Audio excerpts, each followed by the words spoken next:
Let me tell you something that almost no one realizes until each se tolat. Two people can own exactly the same salary, work at the same company, live in the same city, is to end up in completely opposite places. One builds tranquility, options, in freedom. The other lives tired, anxious, always with the feeling of chasing their own tail.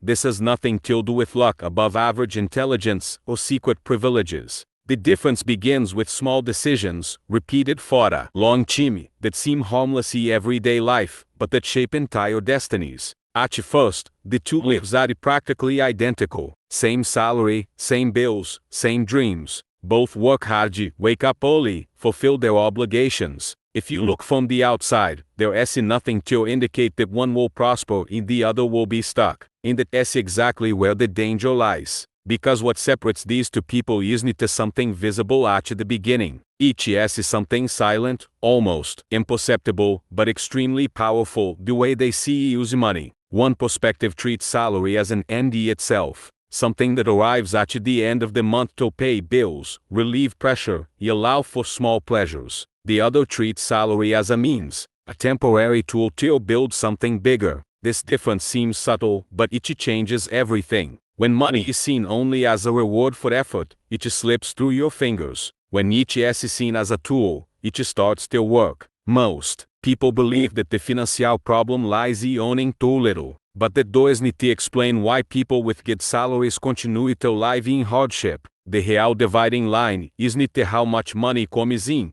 It is what happens in the first few days after the money hits the account. One person spends first and tries to save later. The other pays themselves first in loans till live with what is left. It seems simple, almost silly, but this reversal of order completely changes the game. There is a recurring pattern in almost every story of someone who lives in financial captivity. As soon as income increases, the standard of living rises along with it. Better rent, a newer car, more comfort, more fixed expenses. In the short term, this brings satisfaction. In the long term, it creates dependency. The person starts needing that high salary just to maintain the same lifestyle. Any drop turns into despair. Any unforeseen event turns into debt. Meanwhile, the other person maintains a controlled standard of living even when they own more.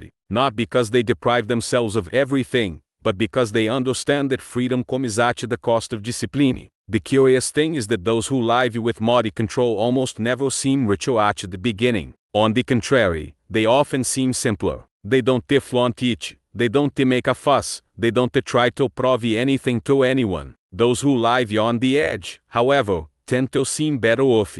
Better clothes, restaurants, trips paid for in installments. But appearances don't pay the bills. Inchime exacts exorbitant interest from those who confuse status with progress. Another crucial point is the relationship with the future. One person lives focused on the present. They deal with the month's expenses, the immediate problem, the urgent matter. The other thinks in layers. They understand that the self of 5, 10, or 20 years from now also needs to be cared for. Therefore, even when it hurts a little, they set aside a portion of their money for growth and protection. Not because they have money left over, but because it is a priority. Your priorities aren't something you negotiate every month. Over time, these choices begin to have visible effects. One person starts sleeping better because they have energy reserves. They don't panic about unexpected events. They can say no to bad situations. The other lives in constant alert. Any delay, any problem, becomes a threat. Live under constant threat is exhausting. The energy that could be used to grow is consumed trying to survive. There is also a difference in how each person reacts to mistakes. The person who builds wealth understands that making mistakes is part of the process, but creates systems to limit the damage. Emergency fund, diversification, clear rules. The other relies only on their own willpower. A willpower fails, not because the person is weak, but because no one can make perfect decisions all the time. Those who understand this create systems. Those who ignore each live by improvisation. The big turning point happens when Chimmy enters the equation. Years pass. One person begins to realize that the money saved starts to generate more money, not miraculously, but consistently. Small accumulated amounts become something significant. Growth accelerates. The other looks back and feels they worked hard but built little, and that realization hurts, because you can't go back in time.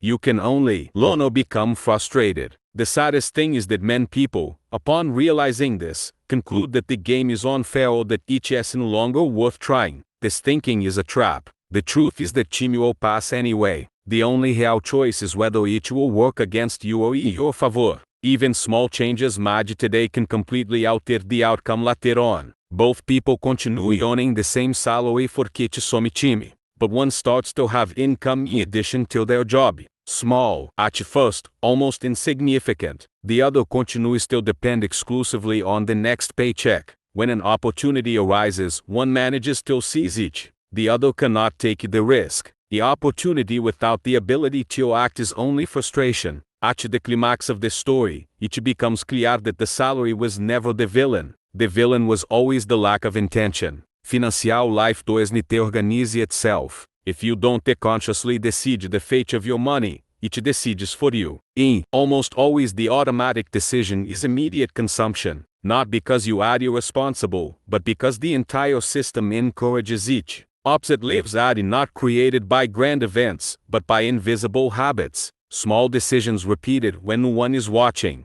Choices that don't garner likes, don't generate applause, but build peace. While one seeks immediate comfort, the other builds lasting comfort. While one tries to appear good, the other works to feel good. If you imagine each this far, you may have identified with one side of the story. Each does not matter which one. The important thing is to realize that there is still a choice. The game does not end while you are playing. The question that remains is simple and powerful. If two people with the same salary can live such different lives, which one are you supporting every month? If this video resonated with you, comment below with the word choice. This helps me understand who is truly committed to change. Leave a like to support the channel and help this content reach more people who need to hear it. And subscribe, because we don't talk about easy money, we talk about decisions that change lives over time. See you in the next video.